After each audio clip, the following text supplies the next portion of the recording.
So students, today we are going to start another session of the gynecology.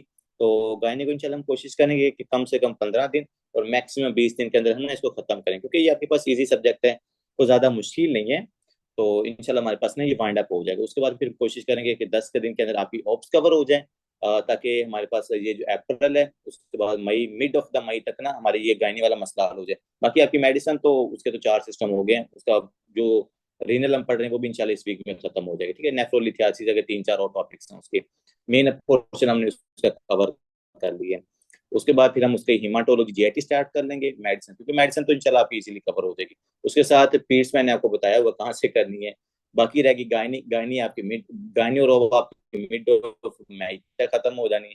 बाकी subject बात रह जाएंगे surgery की। तो सर्जरी के अंदर मैं इस तरह करूंगा, जो इंपॉर्टेंट टॉपिक्स हैं जो एनआरई के अंदर आते हैं, जैसे जीआईटी से आते हैं, एंडोक्राइन से आते हैं, सीबीएस से आते हैं, तो मैं वो वाले आपको ना सिस्टम सर्जरी के करवा दूंगा। ठीक है, बाकी जो आपने काम करना होगा, आपने जनरल सर्जरी करनी है, फोरेंसिक मेडिसिन आपने कर लेनी। ठीक है इंशाल्लाह। तो आपको एग्जाम की 180 एमसीक्यू तो प्रिपरेशन जो है ना वो इसी सिनेरियो के अंदर ही आपको हो जाएगी। ठीक है, क्योंकि देखो आपकी फर्स्ट एड भी चल रही है, मेडिसिन भी चल रही है, अभी मैंने गायनी भी ऐड कर दी है। तो तीनों तरीके से 3-3 घंटे की क्लास लोगे तो इंशाल्लाह 1.5-2 महीने के अंदर आपका काफी ज्यादा, नोट मैं ये नहीं कह सकता कंप्लीट हो जाए, क्योंकि आप लोगों ने बहुत लेट स्टार्ट किया है, लेकिन काफी हद तक कवर हो जाएगा कि आप एनआरई को इजीली निकाल लोगे।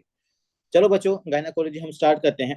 सबसे पहले सर, गायनाकोलॉजी का मतलब क्या होता है? बच्चों, गायनाकोलॉजी का मतलब होता है कि हमारे पास ऐसा सब्जेक्ट जिसके अंदर हम फीमेल से रिलेटेड जितने भी डिसऑर्डर्स हैं या फीमेल से रिलेटेड जितनी भी फिजियोलॉजिकल चेंजेस हैं उसको हम डिस्कस करते हैं। गायनाकोलॉजी क्या सर? ऐसा हमारे पास सब्जेक्ट है जिसके अंदर हम फीमेल से related physiological changes and as well as pathological changes को डिस्कस करते हैं। ठीक है जी, ऑप्स का आपको पता है, जब फीमेल आपके पास प्रेग्नेंट होती है तो वो वाली जो बच्चे के अंदर, माँ के अंदर चेंजेस आ रही होती है, फिर हम उनको ऑप्स के अंदर डिस्कस करते हैं। तो बच्चों, जो हमारे पास सबसे पहला लेक्चर होने वाला है आपके पास गायनाकोलॉजी के अंदर, दैट इज हम बिल्कुल बेसिक से स्टार्ट करेंगे कि एक फीमेल है, उसकी डेवलपमेंट कैसे होती है, उसका मेंस्ट्रुअल साइकिल कैसे स्टार्ट होता है। फिर जब मेंस्ट्रुअल साइकिल को हम स्टार्ट कर उसको नॉर्मल पढ़ लेंगे, उसके बाद हम देखेंगे भाई मेंस्ट्रुअल साइकिल के अंदर अगर पैथोलॉजीज कौन कौन सी आ सकती है वो सारी डिस्कस करेंगे। तो इंशाल्लाह स्टेप बाय स्टेप हम चलेंगे। तो सबसे पहले हम करेंगे फीमेल की नॉर्मल डेवलपमेंट कैसे होती है। ठीक है, तो जो हमारा पहला लेक्चर है that is a menarche, that is a menarche and the normal female development. ठीक है बच्चों, तो नॉर्मल फीमेल डेवलपमेंट देखते हैं। एक मेरे पास अगर फीमेल है तो उसके अंदर जो उसके जेनिटल एरियाज हैं या जो उसका सेडेंट्री करेक्टरिस्टिक्स हैं उनके अंदर किस तरह चेंजेस आती है। ठीक है, जैसे हम कहते हैं कि ब्रेस्ट की इन्लार्जमेंट हो गया, जैसे प्यूबिक हेयर्स की इन्लार्जमेंट होगी, जैसे पेशेंट के अंदर जो हार्मोनल चेंजेस आती हैं उस पर्सन के अंदर, नॉर्मल फीमेल के अंदर ना, वो तमाम हार्मोनल चेंजेस को हम यहाँ पर डिस्कस करेंगे। और with the passage of time किस टाइम पे कितनी डेवलपमेंट होनी चाहिए वो चीज का हमें पता होना चाहिए। ठीक है, तो बच्चों सबसे पहले जो चीज हमारे पास यहाँ पर लिखी है दैट इज अ मेनार्की, तो आपको पता होना चाहिए कि अगर कोई आपसे पूछता है कि ये जो मेनार्की टर्म होती है इसका मतलब क्या होता है, तो बच्चों मेनार्की का मतलब होता है फर्स्ट टाइम जो आपको मेंस्ट्रुअल साइकिल होता है, that is called the menarche. तो इसको हम डिफाइन करते हैं, first time, first time menstrual cycle process is called menarche. जो आपको पहली दफा मेंस्ट्रुअल साइकिल होता है उस प्रोसेस को हम क्या कहते हैं, दैट इज अ मेनार्की। और जब आपके पास मेंस्ट्रुअल साइकिल रुक जाता है उसको हम क्या कहते हैं, मेनोपॉज। ठीक है, अब सर मेनार्की तो आपने बता दिया कि फर्स्ट टाइम जो मेंस्ट्रुअल साइकिल होता है इसको हम मेनार्की कहते हैं, तो इसका नॉर्मल ड्यूरेशन क्या होता है, मतलब किस एज के दौरान जो हमारे पास मेंस्ट्रुअल साइकिल होता है वो नॉर्मल किस एज के दरमियान में होता है। तो बच्चों आपने यहाँ पर एज लिखनी है 12 से लेकर 14 ईयर्स तक, कि अगर आपको 12 से लेकर, जो वाइड वेरी करता है ना, मतलब कि रीजन टू रीजन ये हमारे पास वेरी करता है, नेशन टू नेशन ये इवन दो वेरी करता है। तो हमारे पास यहाँ पर 12 से लेकर 14 साल के दरमियान अगर आपको पहली दफा मेंस्ट्रुअल साइकिल होता है उसको हम मेनार्की कहते हैं। ठीक है, अगर ये हमारे पास 12 साल से पहले हो जाएगा तो फिर वही बात है कि हमारे पास पैथोलॉजिकल होगा। अगर ये 14 साल के बाद, 14 साल के बाद हो रहा है, मतलब 16 साल 17 साल के बाद, इसका मतलब कि उसके अंदर जो मेंस्ट्रुअल साइकिल वो लेट हो गया। अगर जल्दी हो जाए तो उस कंडीशन को हम आगे जाके डिस्कस करेंगे, that is called precocious puberty, कि उसके अंदर प्यूबर्टी जल्दी आ गया टाइम से पहले। और अगर हमारे पास लेट आ गया तो उसके हो सकता है उस पेशेंट के अंदर प्राइमरी इंसफिशियंसी हो, प्राइमरी ओवेरियन इंसफिशियंसी हो, जिसको हम प्राइमरी एमिनोरिया भी कहते हैं। तो पहले आपको बच्चों नॉर्मल चीजों का पता होना चाहिए, फिर उनके ऊपर पैथोलॉजी को अप्लाई करना हमारे लिए ना काफी ज्यादा आसान हो जाता है। तो सर मेनार्की आपने क्या बताया, फर्स्ट टाइम मेंस्ट्रुअल साइकिल को हम मेनार्की कहते हैं। इसका नॉर्मल जो पीरियड होता है वो है 12 से लेकर 14 ईयर्स तक, ठीक है। थोड़ा बहुत इसमें भी वैरी हो सकता है, हाँ, लेकिन बहुत ज्यादा अगर डिफरेंस आ जाए ना, देखो 8 साल की उम्र में या 9 साल की उम्र में अगर मेंस्ट्रुअल साइकिल हो रहा है तो वो हमारे पास पैथोलॉजिकल होगा। अगर फीमेल को 18 साल या 19 साल या 20 साल की उम्र में जाकर मेंस्ट्रुअल साइकिल हो रहा है तो वो भी हमारे पास पैथोलॉजिकल होगा। आगे बच्चों आते हैं थिलार्की कि sir what is the meaning of the thelarche. तो जब फीमेल हमारे पास डेवलपमेंट की तरफ जाती है तो उसके जो बॉडी ऑर्गन्स है उनकी भी क्या होती है, इनलार्जमेंट होती है। स्पेसिफिकली जिसको हम कहते हैं, एक तो उसका जो जेनिटल एरिया हो गया, जो दूसरे नंबर पर जो उसके सेडेंट्री करेक्टरिस्टिक्स के अंदर जो ऑर्गन्स आते हैं, जैसे कि हमारे पास ब्रेस्ट का इनलार्जमेंट हो जाना, जैसे कि आपके पास जो वॉइस है, वॉइस मतलब कि थोड़ी सी भारी हो जाना, मतलब कि वो स्पेसिफिकली मेल्स के अंदर है, लेकिन फीमेल्स के अंदर भी किसी हद तक ना जो फीचर्स के अंदर चेंजेस आती हैं एस्ट्रोजन की वजह से। तो ब्रेस्ट इनलार्जमेंट, दूसरे नंबर जो प्यूबिक एरिया के अंदर जो हेयर्स की इनलार्जमेंट होती है, ये आपके पास सेडेंटरी करेक्टरिस्टिक्स के अंदर आते हैं। जैसे मेल है ना, अगर वो डेवलपमेंट की तरफ जा रहा हो ना, वो हमारे पास प्यूबर्टी की तरफ जा रहा हो या टीनेज की तरफ जा रहा हो, तो उसके अंदर मतलब कि उसके पीनस का साइज इंक्रीज होता है, टेस्टिस का साइज इंक्रीज हो रहा होता है। इवन दो उसके जो ब्रेस्ट का इंलार्जमेंट है मेल के अंदर भी होती है, लेकिन बहुत ज्यादा नहीं होती। ये सारी बातें इंशाल्लाह आगे जाके हम डिस्कस करेंगे। तो बच्चों थिलार्की से आपने क्या याद रखना है सर, थिलार्की का मतलब होता है ब्रेस्ट डेवलपमेंट।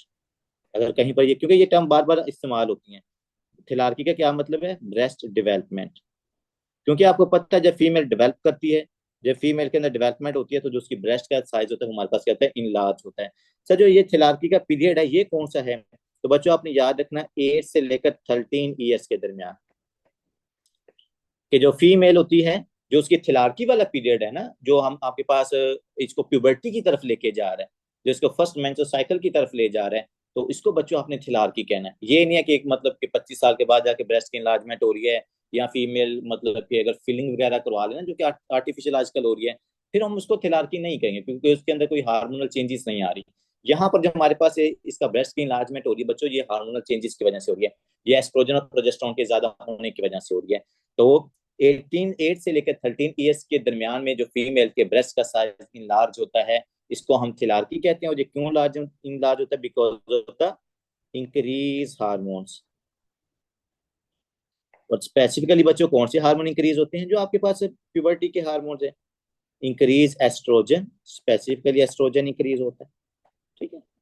तो आपने याद रखना ये जो एस्ट्रोजन, इवन दो प्रोजेस्टेरोन का भी यहाँ पर रोल होता है, लेकिन स्पेसिफिकली एस्ट्रोजन का होता है। याद रखना आपने कि जो एस्ट्रोजन होता है, एस्ट्रोजन ब्रेस्ट की इनलार्जमेंट करवाता है। बहुत इंपॉर्टेंट ये कंसेप्ट है, यहाँ पे तो सिंपल सा लग रहा है, लेकिन एस्ट्रोजन ब्रेस्ट की इनलार्जमेंट करवाता है। इवन दो अगर मेल के अंदर गायनिकोमेस्टिया होता है, जो मेल्स होते हैं उनके अंदर बाजू का, तो हमने एक ट्यूमर पढ़ा था प्रोलैक्टिनोमा, कि अगर मेल्स के अंदर प्रोलैक्टिन ज्यादा हो जाए, तो प्रोलैक्टिन ज्यादा होने की वजह से मेल के अंदर क्या हो रहा था, उनके ब्रेस्ट की इनलार्जमेंट हो रही थी या उनको गायनिकोमेस्टिया हो रहा होता है। तो बच्चों वहां पर भी प्रोलैक्टिनोमा की वजह से, असल में प्रोलैक्टिन की वजह से मेल के अंदर ब्रेस्ट का साइज इंक्रीज नहीं होता।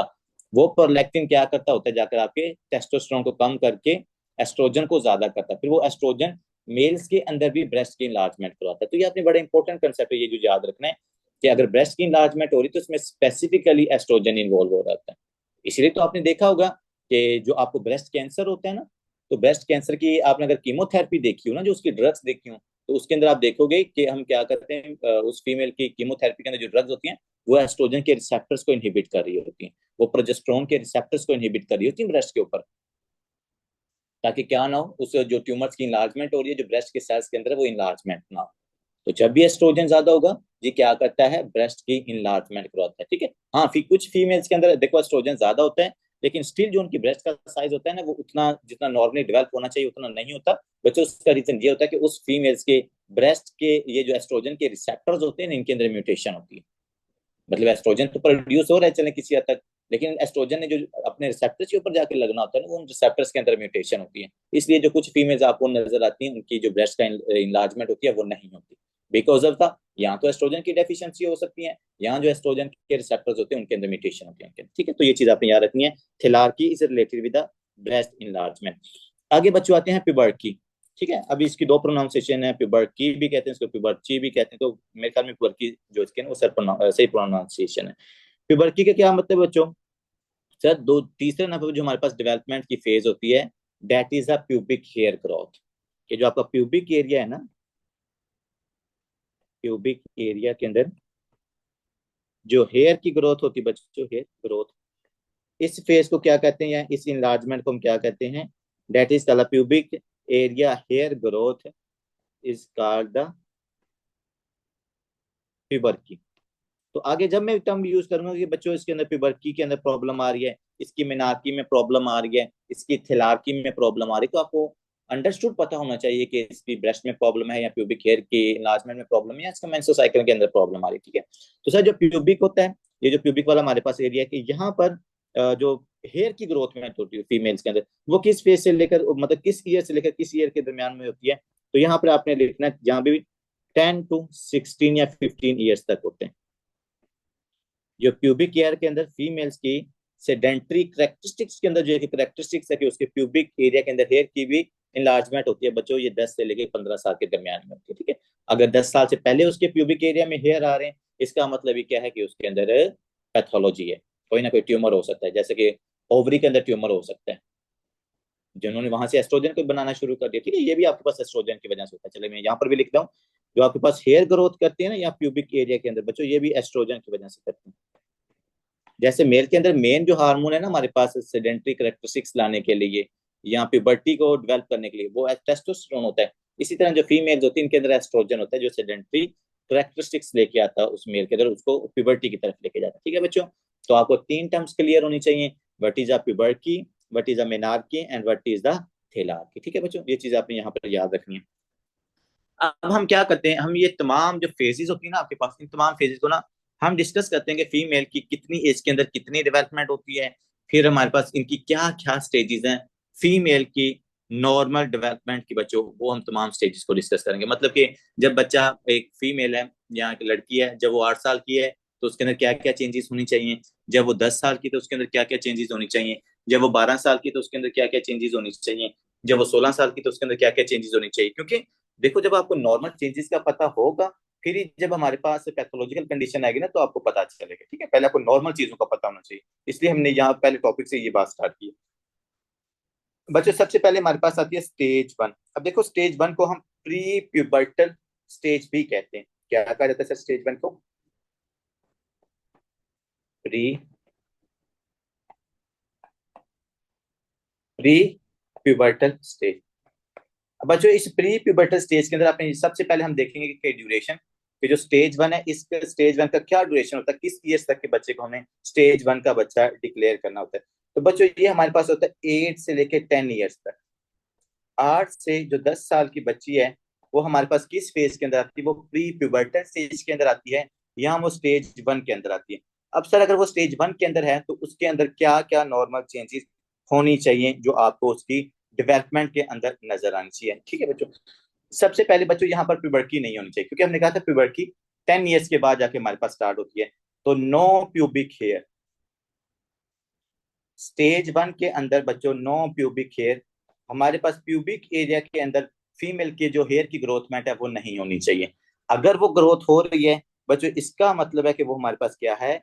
अबनॉर्मल है। उस फीमेल के अंदर कोई ना कोई ट्यूमर है, उसकी ओवरी में कोई ट्यूमर बन सकता है या किसी एड्रीनल ग्लैंड का। तो आपको पता है ना कि जब एड्रीनल एडिनोमा होता है तो उसकी वजह से भी एंड्रोजन्स की प्रोडक्शन ज्यादा होती है। तो अगर किसी फीम बच्ची के अंदर एड्रीनल एडिनोमा है तो उसकी वजह से, अभी वो 8 साल की हुई है तो उसके क्या हुआ, प्यूबिक एरिया में हेयर आ गए हैं, उसकी जो ब्रेस्ट की इनलार्जमेंट है वो ज्यादा हो गई है। ठीक है, वो हमारे पास पैथोलॉजिकल कंडीशन है अगर 8 साल की उम्र में आ रहा है। लेकिन अगर जो एक नॉर्मल फीमेल होती है उसमें 8 से 10 साल तक जो स्टेज 1 होती है, इसके अंदर आपको ना हेयर नजर आते हैं, ना इसके अंदर आपको ब्रेस्ट की इनलार्जमेंट नजर आती है। ठीक है बच्चों, तो यहाँ पर मैं लिख देता हूँ no pubic hair, number 1। Number 2 आपने लिखना है फ्लैट चेस्ट। मतलब यहाँ पर जो चेस्ट होगी ना अभी वो फ्लैट होगी, कोई एज इट उसके अंदर ना ग्रोथ नहीं होगी। ठीक है, सिर्फ आपको मतलब यहाँ पर निपल्स की इनलार्जमेंट, मतलब निपल थोड़े से आपको नजर आ रहे होंगे, बाकी जो हमारे पास होगा ना वो बिल्कुल फ्लैट होगी इसकी चेस्ट। ठीक है, तो अगर आप नोटिस करो तो ये जो मैंने यहाँ पर पिक्चर्स ड्रा की है नंबर 1 एंड नंबर 2 के ऊपर देख सकते हो। नंबर 2 हमारे पास कौन सी है? थिलार की है। और नंबर 1 हमारे पास कौन सी है? प्यूबर्ट की है। ठीक है, तो ये साथ साथ आपने देखते जाना है। आगे बच्चों आते हैं स्टेज 2 के अंदर। सर स्टेज 2 हमारे पास कौन सी एज होती है? बच्चों स्टेज 2 का सबसे पहले आपने ड्यूरेशन याद रखना है। स्टेज 2 का ड्यूरेशन होता है 10 से लेकर 11.5 ईयर तक, 11.5 साल तक। ये हमारे पास कौन सी स्टेज होती है बच्चों? स्टेज 2 होती है। और ये स्टेज 2 ना हमारे पास काफी ज्यादा इंपॉर्टेंट है। ये ज्यादा इंपॉर्टेंट क्यों होती है? क्योंकि यहाँ पर आपके पास जो थिलारकी और जो आपके पास प्यूबर्टी होती है ना, वो यहाँ पर डेवलप होना शुरू हो जाती है। सबसे पहले तो स्टेज 2 के अंदर बच्चों आपने क्या याद रखना है कि सर इस स्टेज के अंदर आके आपको कौन सी चीज नजर आती है? Puberty, puberty and thelarche. अब प्यूबर्टी और थिलारकी का क्या मतलब है? प्यूबर्टी का मतलब है सर प्यूबिक एरिया में हेयर, प्यूबिक एरिया में हेयर की फॉर्मेशन होना शुरू हो जाती है। यहाँ पर आप देख भी सकते हो कि अभी यहाँ पर फीमेल के ना प्यूबिक एरिया में हेयर आना शुरू हो गया। और दूसरी तरफ अगर आप देखोगे तो आपको यहाँ पर ना ब्रेस्ट बर्ड नजर आना शुरू हो जाएंगे, मतलब कि जहां जिनसे ब्रेस्ट की फॉर्मेशन आगे जाकर होनी है ना, वो हमारे पास बर्ड यहाँ पर बनना शुरू हो जाते हैं। ठीक है, तो मतलब यहाँ पर फ्लैट चेस्ट नहीं होगी, बट यहाँ पर जो ब्रेस्ट बर्ड्स है ना, वो आपको यहाँ पर नजर आना शुरू हो जाते हैं, जिसको हम लिखते हैं ब्रेस्ट बर्ड फॉर्मेशन। ठीक है, मतलब फ्लैट नहीं होगी, यहाँ पर ब्रेस्ट बर्ड की फॉर्मेशन स्टार्ट हो जाती है। अब आप कहेंगे sir why are you so messy about these terms और अबाउट दीज फिजियोलॉजिकल चेंजेस? बच्चों मैं इसलिए इनके बारे में इतना ज्यादा मैसी हूँ क्योंकि आगे जब फीमेल्स के अंदर हमने पैथोलॉजीज पढ़नी है, उसके अंदर प्रिकॉशियस प्यूबर्टी कब होती है, अगर उसकी बॉडी में कोई ट्यूमर हो जाए तो उसको हमने कैसे डिफ्रेंशिएट करना था। देखो आप इससे देख लो, अगर मेरे पास एक 10 साल की बच्ची है और उस 10 साल की बच्ची के अंदर मतलब नॉर्मल तो सिर्फ ब्रेस्ट बर्ड बनना चाहिए, लेकिन अगर उसके अंदर पूरी एक मतलब कि ब्रेस्ट की इनलार्जमेंट हो जाए, पूरी एक डेवलप ब्रेस्ट में आपको नजर आती है। दूसरे नंबर उस फीमेल के अंदर मतलब आपको जो प्यूबिक एरिया वहां पर ग्रोस हेयर नजर आना शुरू हो जाता है, मतलब काफी ज्यादा टेंस या काफी ज्यादा कोर्स हेयर आपको नजर आना शुरू हो जाए। इसका मतलब कि भाई इसमें हार्मोनल प्रॉब्लम है। इसमें क्या हो सकती है? हार्मोनल प्रॉब्लम हो सकती है इसकी बॉडी के अंदर, या जो ओवरी के अंदर कोई ट्यूमर हो सकता है, या एड्रीनल ग्लैंड के अंदर कोई ट्यूमर हो सकता है। ठीक है, तो ये यहाँ तीसरा फैक्टर ये भी होता है ओबेसिटी। क्योंकि आपको पता है ओबेसिटी की वजह से क्या होता है? पॉलीसिस्टिक ओवेरियन सिंड्रोम होता है, और पॉलीसिस्टिक ओवेरियन सिंड्रोम वाले पेशेंट के अंदर भी एंड्रोजन ज्यादा होते हैं, और उनके अंदर भी जो ग्रोथ होती है वो टाइम से पहले हो जाती है। तो ये चीजें आपने स्टेज बाय स्टेज याद रखनी है। अब इसमें आपने कभी भी नहीं कहना कि स्टेज 2 के अंदर जाके कंप्लीट डेवलपमेंट होगी, इसके सर यहाँ पर ब्रेस्ट भी बन गई है, यहाँ पर हमारे पास प्यूबिक प्यूबर्टी भी हो गया, but it's not like that. सिर्फ यहाँ से बात स्टार्ट हुई है। स्टेज 1 में फ्लैट चेस्ट थी, यहाँ पर क्या हुआ? सिर्फ ब्रेस्ट बर्ड बना है।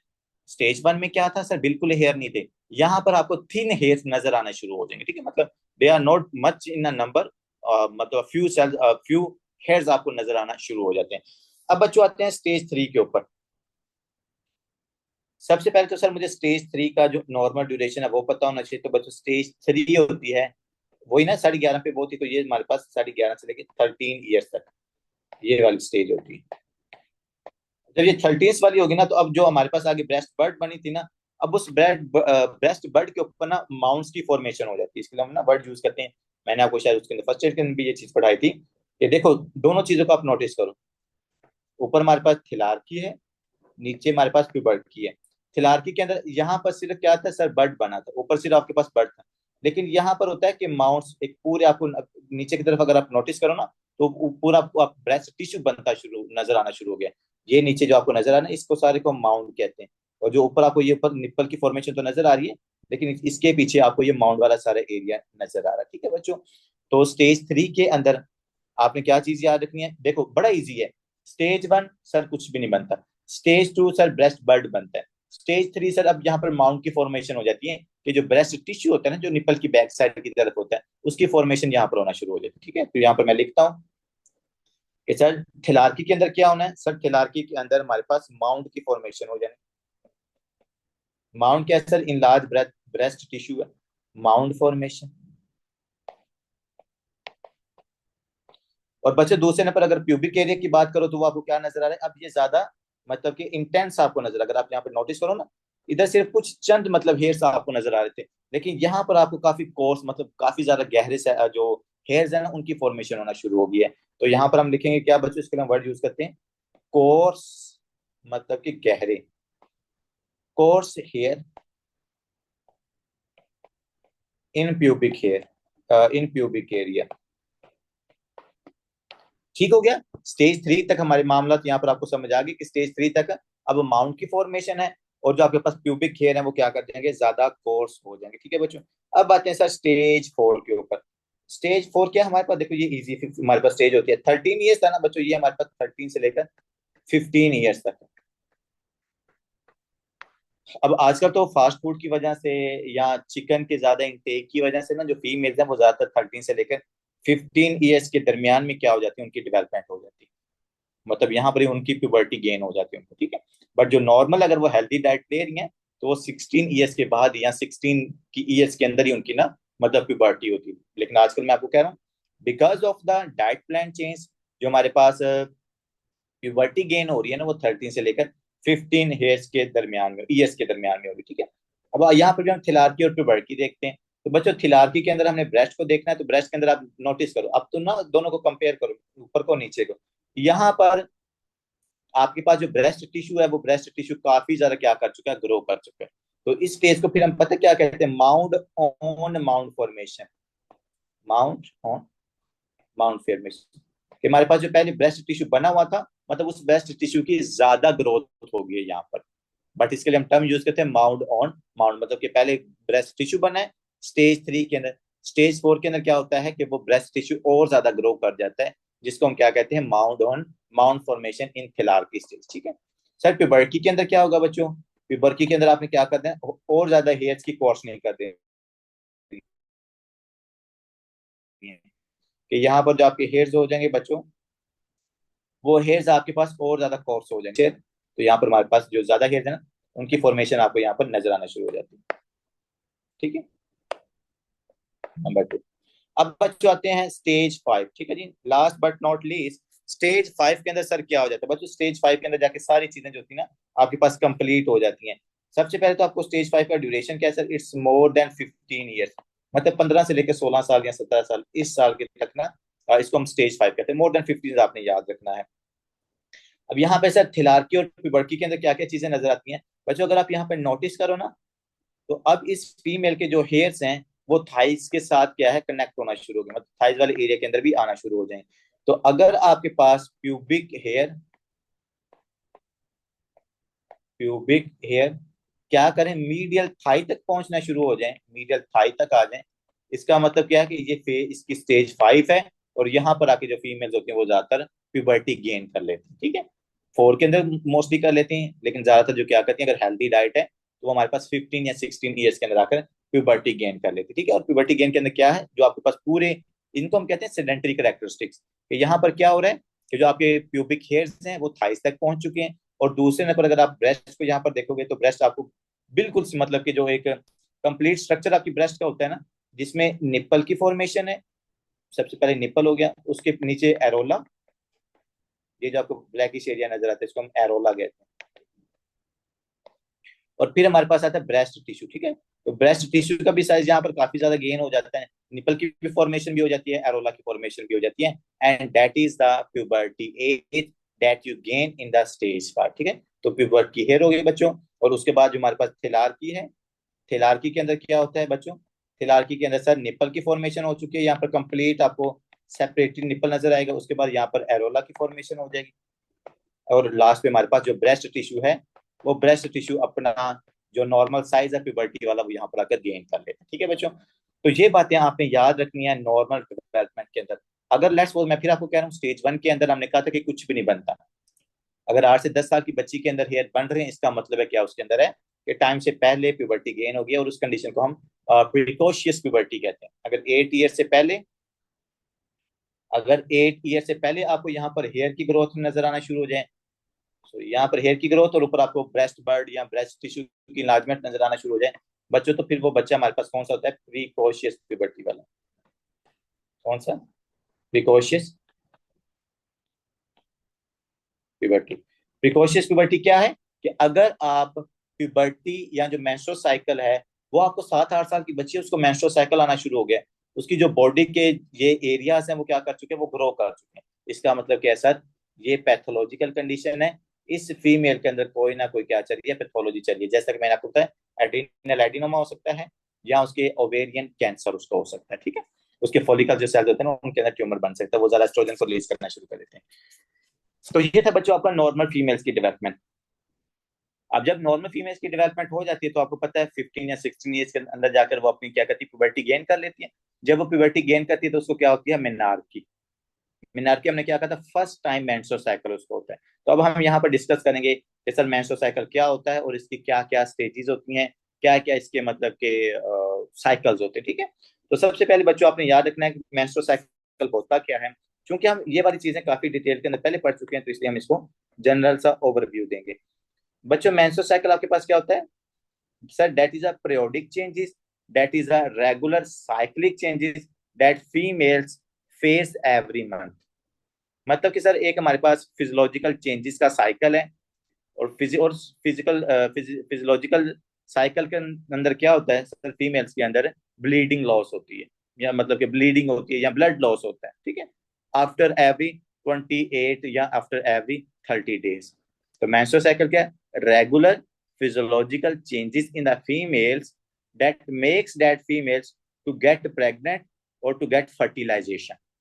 क्योंकि आपको पता है मेंस्ट्रुअल साइकिल होगी तो बच्चों आपकी जो यूट्रस है वो प्रिपेयर होगी, मतलब कि फर्टिलाइजेशन के लिए, या जो आपकी ओव्यूलेशन के बाद जो हमारे पास ओवम बनना है वो ओवम की फॉर्मेशन होगी, वो मेंस्ट्रुअल साइकिल से ही हो रहा है ना, मेंस्ट्रुएशन की वजह से या ओव्यूलेशन की वजह से ही आपके पास जो ओवम या एग होता है वो ओवरी से बाहर आके फ्लोपियन ट्यूब में आता है, और उधर से अगर हमारे पास फीमेल मतलब के फर्टिलाइजेशन करती है या इंटरकोर्स करती है तो उधर से स्पर्म आएंगे उसकी बॉडी के अंदर।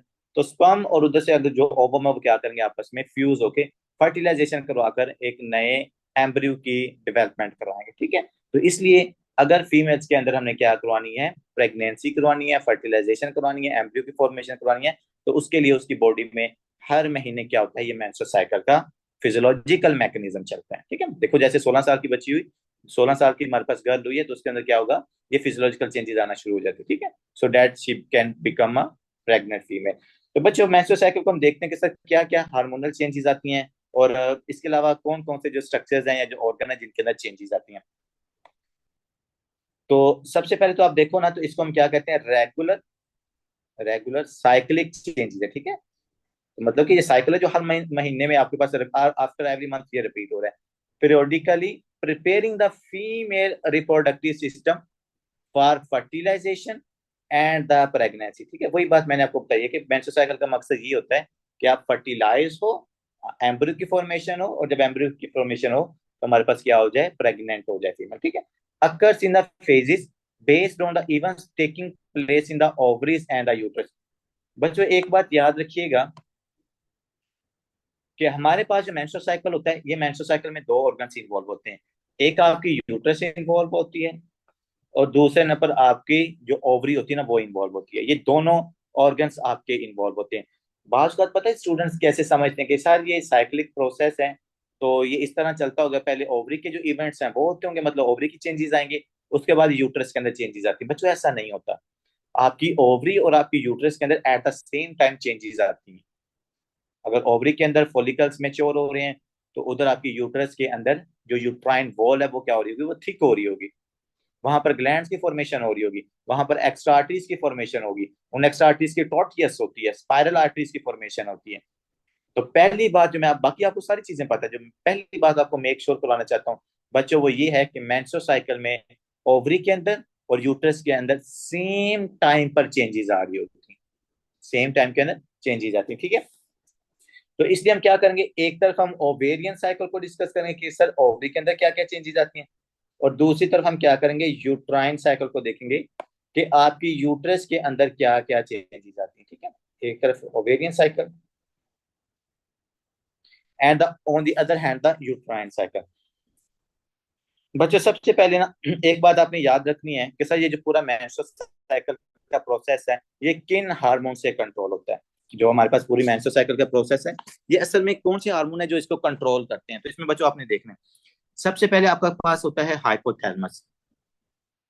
सबसे पहले आपके ब्रेन के अंदर क्या प्रेजेंट होता है सर, हाइपोथैलेमस।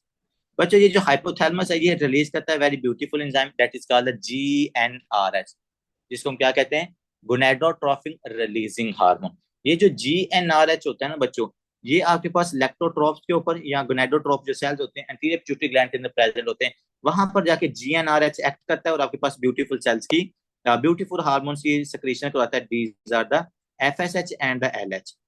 तो पहले तो आपने ये बात याद करनी कि हार्मोनल चेंजेस कौन सी हैं जो इसके अंदर प्रेजेंट होती है। तो बच्चों आपका हाइपोथैलेमस है, हाइपोथैलेमस के अंदर जब नेगेटिव फीडबैक जाता है तो हाइपोथैलेमस GnRH को रिलीज करता है, वो GnRH एंटीरियर पिट्यूटरी ग्लैंड के ऊपर लगते हैं और FSH और LH की सेक्रीशन करवाते हैं। बच्चों यही जो आपके पास फॉलिकल स्टिमुलेटिंग हार्मोन और यही जो आपके पास ल्यूटिनाइजिंग हार्मोन होता है, ये क्या करवाते हैं, ये मेंस्ट्रुअल साइकिल की फिजियोलॉजिकल चेंजेस करवाते हैं।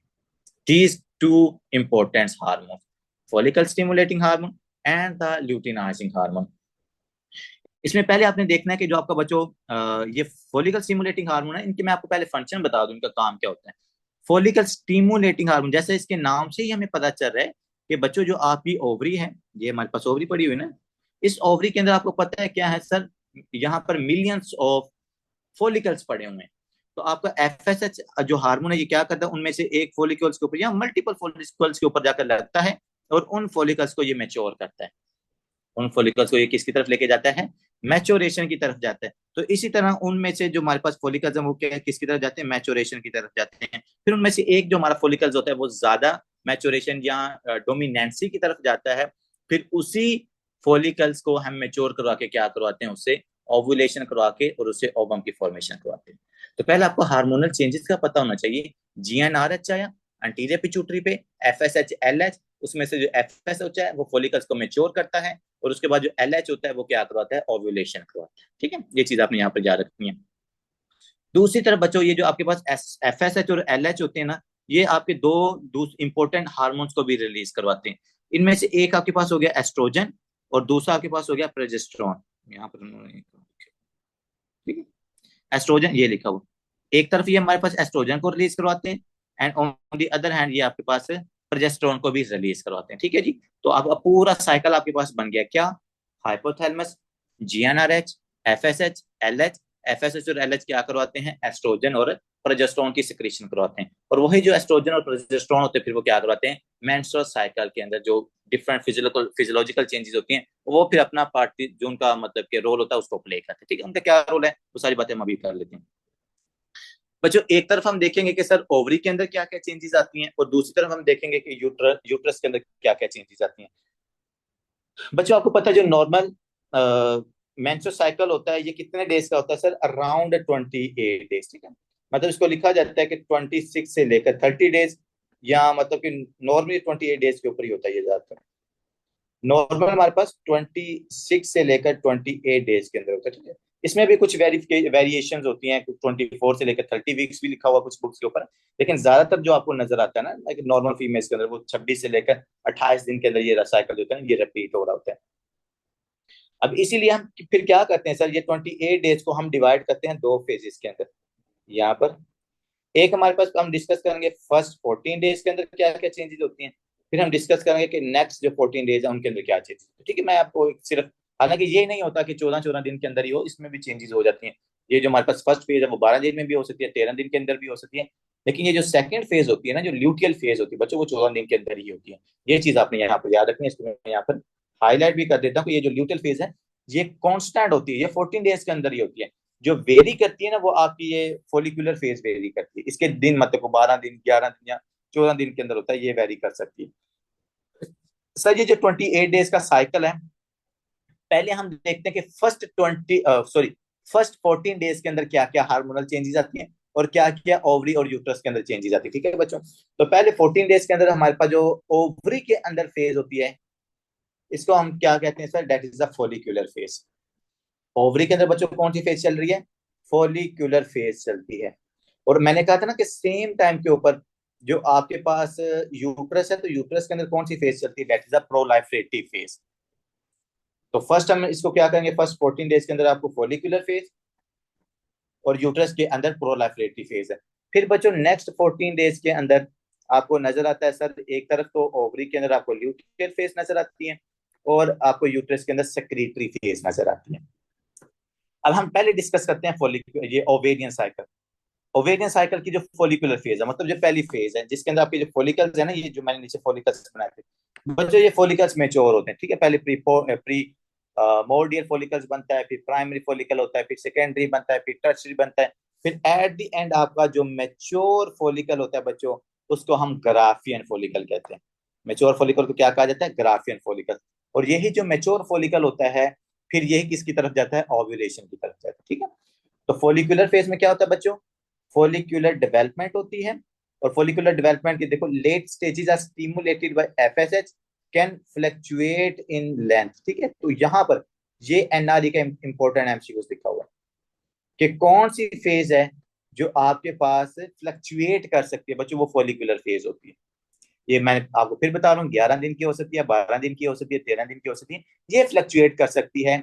आपकी जो ल्यूटियल फेज होती है वो फ्लक्चुएट नहीं करती, वो 14 डेज की ही कांस्टेंट होती है। ठीक है, अब इस फॉलिकुलर फेज के अंदर बच्चे हुआ क्या है, अगर हम यहाँ पर नोटिस करें तो आपकी ओवरी के अंदर सर, जो मेरे पास यहाँ पर हंड्रेड्स ऑफ फॉलिकल्स थे, उनमें से हमने क्या किया, एक फॉलिकल को क्या किया, हमने सिलेक्ट किया और फिर उस फॉलिकल को हम किसकी तरफ लेके गए, आगे मैच्योरेशन की तरफ लेके गए। लेकिन ये इतना सिंपल नहीं होता।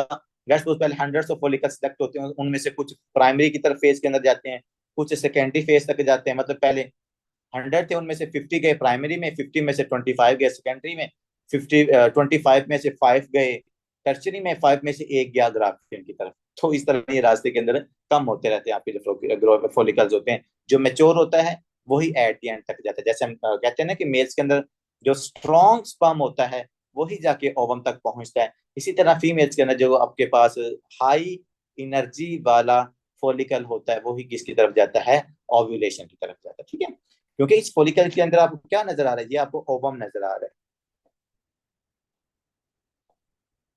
तो सर फॉलिकुलर फेज के अंदर तुम्हारे पास सिंपल क्या होता है, आपका एफएसएच याद रखना। फॉलिकुलर का मतलब एफ है, एफ से मतलब फर्स्ट फेज है, और फिर आपको याद रखना फॉलिकुलर फेज मतलब एफ। तो इसके अंदर एफएसएच हार्मोन रिलीज होता है। कौन सा हार्मोन बच्चों रिलीज होता है, एफएसएच हार्मोन होता है। अब देखो, जब एफएसएच हार्मोन रिलीज हुआ ना, तो ये आपके इस फॉलिकल से किसकी सेक्रेशन करवा रहा है बच्चों, एस्ट्रोजन की। तो ऑन द सेम टाइम ये जो एस्ट्रोजन होता है ये क्या करवा रहा होता है, आपकी जो यूट्रस होती है, यूट्रस के अंदर जो प्रोलाइफरेटिव फेज है, मतलब अब नोटिस करो ना, तो यहाँ पर जो यूट्राइन टिश्यू है वो ग्रो कर रहे हैं, यहाँ पर हमारे पास एक्स्ट्रा लेयर बन रही है ना यूट्रस के अंदर। इसके अलावा आपको यहाँ पर ब्लड वेसल्स की इलार्जमेंट नजर आ रही है, इसके अलावा आपको यहाँ पर ग्लैंड्स की इलार्जमेंट नजर आ रही है। ठीक है, ये देखो ऐसा ऐसा ये जो टिश्यू है आपके यूट्रस के अंदर ये ग्रो होता जा रहा है, जिसकी पहले हमने क्या कर दी थी, शेडिंग कर दी थी। आपको मेंसिस हुआ ना, वो सारा जो टिश्यू होता है वो उसकी शेडिंग हो जाती है। फिर हम उसको नए सिरे से स्टार्ट करते हैं कि वो हमारे पास वहां पर म्यूकस ग्लैंड क्या करते हैं, म्यूकस को सिक्रीट करते हैं। इसके अलावा हमारे पास जो ब्लड वेसल्स होते हैं उनकी फॉर्मेशन होती है, वहां पर थीन लेयर की ऐसा ऐसा फॉर्मेशन होना शुरू हो जाती है। और वो देखो आप सेम टाइम के ऊपर देखो, एक तरफ फोलिकुलर फेज चल रही है आपकी ओवरी के अंदर, सेम टाइम के ऊपर आपकी यूट्रस के अंदर प्रोलाइफरेटिव फेज चल रही है। और प्रोलाइफरेटिव फेज के अंदर क्या होता है बच्चों, अगर पूछा जाए कि व्हाट इज अ प्रोलाइफरेटिव फेज, तो प्रोलाइफरेशन का मतलब ग्रो होता है। तो यहाँ पर एंडोमेट्रियल डेवलपमेंट हो रही है, आपकी एंडोमेट्रियम डेवलप करिए, और वो क्यों डेवलप करिए, क्योंकि उसके ऊपर एस्ट्रोजन आ रहा है। And other MCQs of NRE, जो हमारे पास प्रोलाइफरेटिव फेज है, it's controlled by which hormone बच्चों, ये एस्ट्रोजन है। ज्यादातर बच्चे प्रोजेस्टेरोन लगाते हैं, मेरे से लिख के ले लो, क्योंकि उनको ये लगता है आपकी ना यूट्रस के अंदर ज्यादा प्रोजेस्टेरोन एक्ट करता है, उनको ये लगता है। क्योंकि जो ये बात किसी हद तक मैं आगे जाके आपको बताऊंगा कि आप क्यों कंफ्यूज होते हो, कि जो हमारे पास यूट्रस को ज्यादातर ग्रो करवाता है ना वो प्रोजेस्टेरोन करवाता है, लेकिन उस ग्रोथ की जो इनिशिएशन होती है ना वो आपका एस्ट्रोजन करवाता है। ये चीज आपने याद रखनी, ठीक है। और वो इनिशिएशन कहाँ पर हो रही है, प्रोलाइफरेटिव फेज के अंदर। तो प्रोलाइफरेटिव फेज के अंदर बच्चों क्या हुई, एंडोमेट्रियल डेवलपमेंट हुई, किसकी वजह से, एस्ट्रोजन की वजह से। और इस डेवलपमेंट की वजह से स्ट्रेट नैरो एंडोमेट्रियल ग्लैंड्स, तो मतलब वहां पर हमारे पास ग्लैंड्स की फॉर्मेशन हो रही है, ब्लड वेसल्स की फॉर्मेशन हो रही है, और थिन कनेक्टिव टिश्यूज की फॉर्मेशन हो रही है। ठीक है, तो जो थिन वॉल आप उसको चलो कंसीडर कर लो। तो ये बच्चों पहले आपके पास होता है फॉलिकुलर फेज में और प्रोलाइफरेटिव फेज के अंदर, ओवरी और यूट्रस के अंदर। ठीक है, ये पहले 12 से 13 या 14 दिन तक ये वाला साइकिल चलता है। इसके बाद क्या होता है कि आपने एक जो मेच्योर फॉलिकल्स है ना उसको सिलेक्ट कर लिया, ठीक है। मेच्योर फॉलिकल्स को हमने सिलेक्ट कर लिया है। अराउंड 13 और 14 डेज के ऊपर बच्चों पहले देखो एफएसएच इंक्रीज है ना, या इसको देखो, पहले एफएसएच इंक्रीज था, फिर हमारे पास जो एस्ट्रोजन होता है ना, यहाँ पर बड़ी इंपॉर्टेंट बात याद रखिएगा कि जो एस्ट्रोजन आपका एफएसएच रिलीज करवाता है, ये देखो पहले एफएसएच था, ये एफएसएच एस्ट्रोजन को रिलीज करवा रहा है। एस्ट्रोजन क्या करता है बच्चों, एस्ट्रोजन करवाता है excess secretion of LH hormone. जब एस्ट्रोजन की एक मतलब एक्सेस अमाउंट इंक्रीज हो जाती है ना, तो ये एस्ट्रोजन क्या करता है, जाकर एंटीरियर पिट्यूटरी ग्लैंड से आपके एलएच की बहुत ज्यादा सक्रीशन करवाता है। अब अगर यहाँ पर देखो ना, whenever there is a excess secretion or suddenly increase amount of the LH by the influence of the estrogen, that is called the LH surge। इसको हम क्या कहते हैं, जब एस्ट्रोजन एंटीरियर पिट्यूटरी ग्लैंड के ऊपर जाकर एलएच की बहुत ज्यादा अमाउंट को एकदम इंक्रीज करवाता है, तो उसको हम कहते हैं that is called the LH surge. And LH surge is controlled by the oestrogen and other MCQs. ठीक है, तो जब एस्ट्रोजन रिलीज हुआ, एस्ट्रोजन ने एलएच का सर्ज करवाया बच्चों, तो एलएच सर्ज के अंदर क्या होता है, आपका एलएच बहुत ज्यादा इंक्रीज होता है, और ये एलएच क्या करता है, जाकर आपका ये जो ग्राफियन फॉलिकल आपने सिलेक्ट करवाया ना, इस ग्राफियन फॉलिकल से ओव्यूलेशन करवा देता है। यहाँ पर देखो क्या करवा देता है बच्चों, ये ओव्यूलेशन करवा देता है।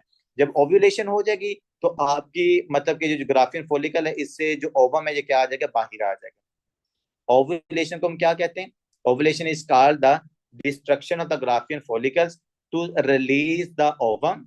और जो हमारे पास जब यहाँ से ओवम रिलीज हो जाएगा ना, तो आपके ग्राफियन फॉलिकल्स का जो पार्ट आपके पास रिमेनिंग रह जाता है, इसको हम कहते हैं कॉर्पस ल्यूटियम। क्या कहा जाता है बच्चों, कॉर्पस ल्यूटियम। जब ग्राफियन फॉलिकल से ओवम निकल जाए, जो रिमेनिंग पार्ट रह जाता है उसको हम क्या कहते हैं, कॉर्पस ल्यूटियम। और ये जो बच्चों कॉर्पस ल्यूटियम है, it's the main source that secrete the progesterone hormone. तो अगर आप नोटिस करोगे ना यहाँ पर, तो ये जो मैं जिसको ड्रा कर रहा हूँ, ये पहले लाइन मतलब कि फर्स्ट फेज के अंदर प्रोजेस्टेरोन ज्यादा रिलीज नहीं होता, लेकिन जो सेकंड फेज स्टार्ट होती है ना, जब आपके पास कॉर्पस ल्यूटियम बनता है, तो प्रोजेस्टेरोन की काफी ज्यादा सेक्रीशन आपका कॉर्पस ल्यूटियम करवाता है। फिर जो प्रोजेस्टेरोन होता है ना बच्चों, प्रोजेस्टेरोन आपके पास मेनली जाकर एक्ट करता है किसके ऊपर, आपकी यूट्रस के अंदर। तो जब आपका प्रोजेस्टेरोन यूट्रस के ऊपर जाके एक्ट करेगा, तो ये क्या करवाएगा, यहाँ पर आपके पास ये मजीद ये जो लेयर है इसकी ग्रोथ करवाएगा मेन। उसके बाद आपके पास ये जो आपको ब्लड वेसल्स नजर आते हैं, जिनको हम स्पाइरल आर्टरीज या टॉर्टियस वेन्स कहते हैं, ब्लड वेसल्स कहते हैं, इनकी ये ग्रोथ करवा देगा। ठीक है, इसके अलावा म्यूकस ग्लैंड की ग्रोथ करवाता है। प्रोजेस्टेरोन क्या क्या करवाता है बच्चों, यूट्रस की वॉल की ग्रोथ, यूट्रस की वॉल की ग्रोथ, जो यहाँ पर ग्लैंड्स हैं उसकी ग्रोथ, और उसके अलावा यहाँ पर जो आपके पास स्पाइरल आर्टरी, जो टोटरियस आर्टरीज, उनकी ग्रोथ करवाता है आपका प्रोजेस्टेरोन। इसी वजह से जो आपकी यूट्रस है वो इतनी ज्यादा क्या हो जाती है, थिक हो जाती है। ठीक है, और ये किस फेज के अंदर हो रहा है, ये हमारे पास सेकंड फेज के अंदर हो रहा है, जो नेक्स्ट 14 डेज थे। अब एक चीज यहाँ पर बच्चों आपने याद रखनी है कि मेरे पास ये जो पूरा आपको नजर आ रहा है ना, ये इतना ज्यादा जो आपको थिक यूट्रस नजर आ रही है, जो आपको सेकंड फेज के अंदर हुई है, इसको मेंटेन किया हुआ है प्रोजेस्टेरोन ने। अब जब पेशेंट के अंदर प्रोजेस्टेरोन की अमाउंट डिक्रीज होती है, प्रोजेस्टेरोन कहाँ से रिलीज हो रहा है बच्चों, कॉर्पस ल्यूटियम से। जब कॉर्पस ल्यूटियम आपके पास डीजनरेट हो जाए और ये कन्वर्ट हो जाए किसके अंदर, कॉर्पस एल्बिकन्स के अंदर, तो ये मजीद प्रोजेस्टेरोन को रिलीज नहीं करता। जब मजीद प्रोजेस्टेरोन रिलीज नहीं होता, तो प्रोजेस्टेरोन की अमाउंट क्या होती है, इंक्रीज। जब प्रोजेस्टेरोन की अमाउंट इंक्रीज होती है, तो ये जो हमारे पास आपकी इस यूट्रस की इस थिकनेस को मेंटेन किया हुआ था, जिस चीज ने पकड़ा हुआ था, वो था प्रोजेस्टेरोन। जैसे प्रोजेस्टेरोन की अमाउंट डिक्रीज होती है, तो ये जो सारी ब्लड वेसल्स हैं, ये जो सारे कनेक्टिव टिश्यूज हैं, ये जो सारे ग्लैंड्स हैं, इनकी क्या हो जाती है बच्चों, शेडिंग हो जाती है। और इसी शेडिंग को हम क्या कहते हैं, दैट इज अ मेंसिस। जो फीमेल्स के अंदर आपको मेंसिस या ब्लीडिंग नजर आती है बच्चों, वो ये आपका पूरा यूट्रस शेड हो जाता है। क्यों शेड हो जाता है, क्योंकि उसके अंदर प्रोजेस्टेरोन कम होता है। And other MCQ important MCQs है कि जो शेडिंग या मेंसिस होती है, ये किसकी डिक्रीज होने की वजह से होती है, it's mainly of the progesterone. लेकिन अगर आपके पास प्रोजेस्टेरोन इंक्रीज रहे, तो क्या करता है, इस यूट्रस को मेंटेन रखेगा। और वो प्रोजेस्टेरोन इंक्रीज फिर कब रहता है बच्चों, जब हमारे पास एम्ब्रियो बन जाता है, एम्ब्रियो का प्लेसेंटा बन जाता है, फिर प्लेसेंटा प्रोजेस्टेरोन को रिलीज कर रहा होता है, फिर आपके पास मेंसेस नहीं होते। लेकिन उसके लिए इंटरकोर्स और फर्टिलाइजेशन इंपॉर्टेंट होती है। ठीक है, तो ये हमारे पास नॉर्मल फिजियोलॉजिकल मैकेनिज्म जो था मेंसेस का, वो यहाँ पर मेंस्ट्रुअल साइकिल का, वो यहाँ पर हमारे पास फर्स्ट फेज मैंने आपको बता दिया। अब सेकंड फेज बच्चों देखनी है। ओवरी के अंदर फर्स्ट फेज को फोलिकुलर फेज कहते हैं, सेकंड फेज को हम कहते हैं ल्यूटियल फेज। कौन सी फेज कहते हैं, ल्यूटियल फेज। और ल्यूटियल फेज में बच्चों क्या बनता है, corpus luteum. Corpus luteum formation for the follicular remnant stimulated by the LH last fixed 14 days. तो वही बात जो मैंने आपको बताई है कि ओवरी के अंदर ल्यूटियल फेज हमारे पास स्टार्ट होती है। ये ल्यूटियल फेज कैसे स्टार्ट होती है बच्चों, जब ओव्यूलेशन हो जाती है, 13 या 14 डेज के ऊपर ओव्यूलेशन हो जाती है। और ओव्यूलेशन के बाद क्या होता है, ओवम आपके पास ग्राफियन फोलिकल से निकल जाता है। जब ओवम ग्राफियन फोलिकल से निकल जाता है, तो उसको हम क्या कहते हैं, कॉर्पस ल्यूटियम। ठीक है, और ये फिर कॉर्पस ल्यूटियम क्या करता है, प्रोजेस्टेरोन को रिलीज कर रहा होता है। दूसरे नंबर बच्चों आपने याद रखनी है, luteal phase is under control of the LH hormone. LH hormone luteal phase को कंट्रोल करता है। ठीक है, फोलिकुलर फेज को एफएसएच हार्मोन कंट्रोल करता है।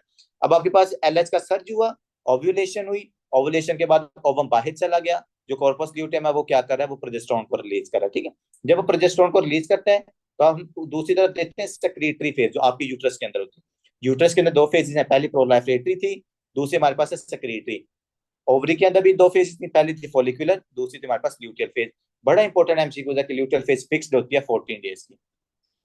बच्चे सेक्रेटरी फेज में क्या हो रहा है, एंडोमेट्रियल प्रिपरेशन फॉर इम्प्लांटेशन। तो सेक्रेटरी फेज में हम कोशिश कर रहे होते हैं कि भाई ये आपकी जो यूट्रस है ये ग्रो करे, ताकि हम क्या कर सकें, इम्प्लांटेशन कर सकें, कि बच्चा अगर आए तो हमारे पास पहले यूट्रस डेवलप हो, यहाँ पर ऐसे जैसे एम्ब्रियो आता है तो हम प्लेसेंटा की सिक्रीशन करवाएं, बच्चे की हम ग्रोथ करवाना शुरू कर दें। उसके लिए हमारे पास ये यूट्रस के अंदर सारी प्रिपरेशन हो रही होती है, जो आपकी यूट्रस ये ग्रो करती होती है। ठीक है, तो सेक्रेटरी फेज में बच्चों endometrial preparation for implantation stimulated by progesterone. ये देखो, सेक्रेटरी फेज जो होती है ना वो प्रोजेस्टेरोन को अंडर कंट्रोल करती है, मतलब सेक्रेटरी फेज को जो प्रोजेस्टेरोन है ना वो रिलीज आपके पास कंट्रोल करता है।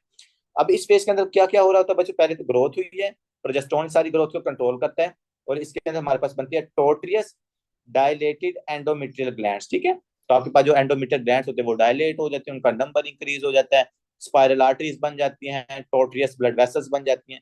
तो ये सारी चीजें हमारे पास देखो, आपको नजर आ रहा है नहीं, ये सारी ब्लड वेसल्स, ग्लैंड्स, इन सब की ग्रोथ हो जाती है। ठीक है, अब इसके बाद एट द एंड बच्चों आपके पास क्या होता है, जब मेंसेस साइकिल कंप्लीट हो जाता है तो हमारे पास ये प्रोजेस्टेरोन डिक्रीज होता है। जब प्रोजेस्टेरोन आपके पास डिक्रीज होता है तो क्या होता है, ये मेंसेस शेडिंग हो जाती है। जब शेडिंग होगी तो दोबारा फिर हम क्या करेंगे, उसी मेंस्ट्रुअल साइकिल को दोबारा स्टार्ट करेंगे। ठीक है बच्चों, तो यहाँ पर थी phases of the uterine cycle. हाँ जी, यूट्रस के अंदर कौन कौन सी फेज है, sir, proliferatory under the control of estrogen, दूसरी हमारे पास है secretory under the control of estro progesterone. ठीक है, उसकी तरफ हम आते हैं, दूसरा जी ओवरी। ओवरी के अंदर फॉलिकुलर फेज है, और दूसरी हमारे पास कौन सी फेज थी बच्चों, ल्यूटियल फेज थी। जो ल्यूटियल फेज होती है इसमें एलएच हार्मोन ज्यादातर होता है, और जो फॉलिकुलर फेज होती है इसके अंदर एफएसएच होता है। ठीक है, तो इस तरह अगर मैं आपको जनरल सा रिव्यू दूं, ओवेरियन साइकिल में फॉलिकुलर फेज और ल्यूटियल फेज थी।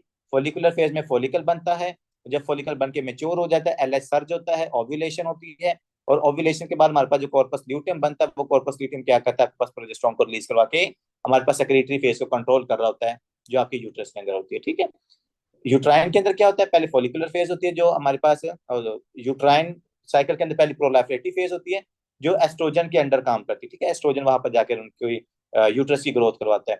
उसके बाद हमारे पास जब प्रोजेस्टेरोन आ जाता है तो प्रोजेस्टेरोन क्या करता है, उसकी मजीद ग्रोथ करवाता है।